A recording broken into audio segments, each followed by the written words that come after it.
নমস্কার বন্ধুরা, মেরি রান্নাঘরে আপনাদের সবাইকে স্বাগতম। আজকে আপনাদের সাথে শেয়ার করব শিম আলু দিয়ে ভাজি। আমি এখানে শিম এভাবে ছোটো ছোটো করে টুকরো টুকরো করে কেটে নিয়েছি, আর আলু এভাবে টুকরো টুকরো করে কেটে নিয়েছি। এখন রান্নাটা শুরু করব। চুলায় একটা কড়াই বসিয়ে দিয়েছি, এখন তেল দিয়ে দেব। তেল গরম করে নিয়েছি, এখন শিম ভেজে নেব। এখন কেটে রাখা শিম ভেজে নেব। সামান্য হলুদ গুঁড়া আর সামান্য লবণ দিয়ে শিম ভেজে নেব।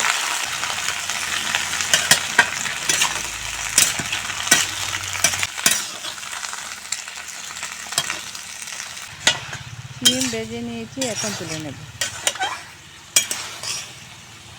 কড়াইতে আবার অল্প তেল দিয়ে দেব। এখন আলু ভেজে নেব। সামান্য হলুদ গুঁড়া আর সামান্য লবণ দিয়ে আলু ভেজে নেব।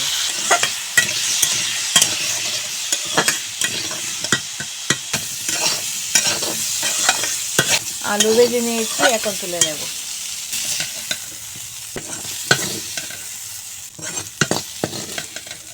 ফোড়নের জন্য কড়াইতে তেল দিয়ে দেব।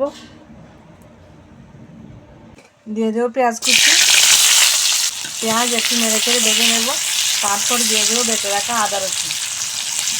এখন দিয়ে দিচ্ছি বেটে রাখা আদা রসুন দিয়ে আবারও নেড়ে চেড়ে একটু ভেজে নেব, যাতে আদা রসুনের কাঁচা গন্ধ চলে যায়।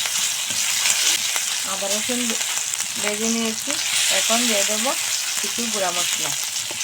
দিয়ে দেবো হলুদ গুঁড়া, দিয়ে দেবো লঙ্কার গুঁড়া আর দিয়ে দেবো জিরা গুঁড়া। মশলা দিয়ে দিয়েছি, এখন একটু জল দিয়ে মশলা ভালো করে কষিয়ে নেব।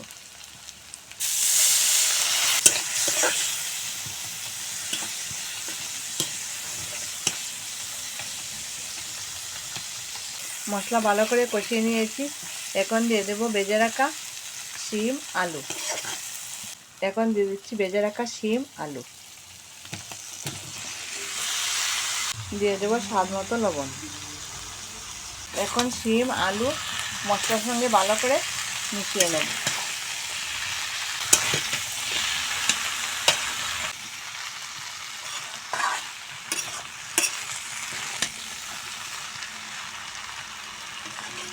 এখন দিয়ে দিচ্ছি 4-5টা কাঁচা লঙ্কা চেরা।